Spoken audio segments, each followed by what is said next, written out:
কিছুদিন আগে আরামবাগ হুগলিতে জালসায় ছিলাম, তো আজ মহাপিল করে বসে আছি, এক মহিলা উকি ঝুঁকি মারে। তো জিজ্ঞাসা করছি, বোন আমার কি ব্যাপার? বলে, হুজুর আপনার কাছে তাবিজ নেবো। আমার সাংঘাতিক ব্যাপার, কি তাবিজ? বলে, তাবিজ নেবো, আমার স্বামীকে বশ করবো। বশ দেখবেন অনেক ঘরের মহিলারা সব স্বামীকে বশ করে রেখে দিয়েছে, ঠিক না ভুল বলেন? আপনি 2-3 মাস ছেলের বিয়ে দিয়েছেন, 2-3 মাস পরে ছেলে আপনার হাঁ করে দাঁড়িয়ে আছে। বাপ জিজ্ঞাসা করছে, কি ব্যাপার রে? বলছি, বল আলাদা হবো। আমার বউ বলেছে আলাদা না হলে ঘর থেকে পালাবো। হ্যাঁ, বিবি তোকে রাখবো, বাপ মাকে গোয়ালে দেবো, তোকে কোনোদিন ছাড়বো না। বাপ মাকে তাড়াতে হয়, অসুবিধা হবে না। কি বলছেন বলেন? হে মুসলমান ভাইরা আমার, যে ঘরে দেখবেন মহিলাদের কথা কম থাকে সেই ঘরে শান্তি আর রহমত থাকে। আর যে ঘরের মহিলারা ম্যানেজারি করে, যে ঘরের মহিলাদের কথা বেশি চলে, ওই ঘরে অশান্তিতে আগুন জ্বলে, ঠিক না বল? অনেক হাফেজ সাহেব, মৌলভী সাহেব সুযোগ নিয়ে বসে আছে, কখন আসবি আয়, তাবিজ দিলেই তো পকেট গরম। কি বলছেন বলেন? মহিলাদের অনেক সময় টাকা থাকে না, ও 4টে মুরগি ডিম নিয়ে এসে বলছে, মৌলভী সাহেব এটা রাখো, আর আমার স্বামীকে বশ করিয়ে দাও। তা মৌলভী বলছে, আবার নিয়ে আয়, আমি আছি, তোর অসুবিধা নাই। হ্যাঁ, আল্লাহর নবীর সামনে একজন সাহাবী গিয়ে বলছেন, ইয়া রাসূলুল্লাহ, আমার বিবির ভাষা খুব কর্কশ, আমার বিবি আমাকে সহ্য করতে পারে না। আল্লাহর নবী বলছেন, তুমি তোমার বিবিকে সালাম জানাও, ঘন ঘন সালাম দাও। 21 দিন পর সাহাবী দাঁড়িয়ে বলছেন, ইয়া রাসূলুল্লাহ, এই সালামের বরকতে আল্লাহ পাক এত মহব্বত দান করে দিয়েছে যে আমার বিবি আমার চোখের আর তার চোখের আড়াল আমাকে হতে দেয় না। বলে সুবহানাল্লাহ। হাই মুসলমান, ইমাম সাহেব, মৌলভী সাহেবরা বলে না যে সালাম দাও, বেশি বেশি সালাম দাও? এই মহিলা বলছে, হুজুর তাবিজ দাও। তাই বললাম, ঠিক আছে, তাবিজ তোকে দেবো। এইরকম কাগজ একটা মুড়িয়ে মহিলাকে বললাম, এক কাজ কর, এই তাবিজটা নিয়ে যা, তোর স্বামী যখন হাট বাজার করে বাড়ি আসবে, ছুটে গিয়ে তুই আগে বলবি আসসালামু আলাইকুম, দিয়ে তাবিজটা হাতে করে টিপে ধরে থাকবি, কথা বলবি না। 40 দিন পরে বলছে, হুজুর আপনি তো পীর সাহেব। আমি কি করে বুঝলি আমি পীর সাহেব? বলে, আপনার তাবিজে সাংঘাতিক কাজ, আমার স্বামী আর অশান্তি করে না। আমি করবে কি করে? তো মুখ বন্ধ করে দিলাম। কথা বুঝতে পারছেন না? এ মা বোনেরা, আল্লাহর নবী আমার জানিয়ে দিয়েছেন, ওয়াল মারাতু ইদা সাল্লাত খামসাহা ওয়া সামাত সাহরাহা ওয়া হাসানাত ফারজাহা ওয়া আতাআত যাওজাহা।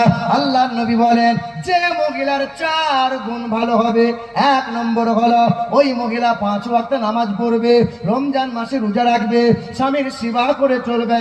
4 নম্বর হলো ওই মহিলা বেহায়াই চলবে না, বেপরদাই চলবে না, তবে মাঝে মধ্যে পরপুরুষের সাথে ফোনে গল্প করতে পারে। কথা বলে না কেন? স্বামী বাড়িতে নাই, হ্যালো ভাই এসো। এ মুসলমান ভাইরা আমার, নবী বলে দিয়েছেন 4 গুণ ভালো হবে যার। 1 নম্বর হলো মহিলা 5 ওয়াক্ত নামাজ পড়বে, রমজান মাসে রোজা রাখবে, স্বামীর সেবা করে চলবে, পর্দা সেলাই চলবে, বেশি কাজ করা লাগবে না। 4 গুণ যদি ভালো করে নাও, জান্নাতের 8টা দরজা খুলে দেবে, যে কোনো দরজা দিয়ে ওই মহিলা হাসতে হাসতে জান্নাতে যাবে।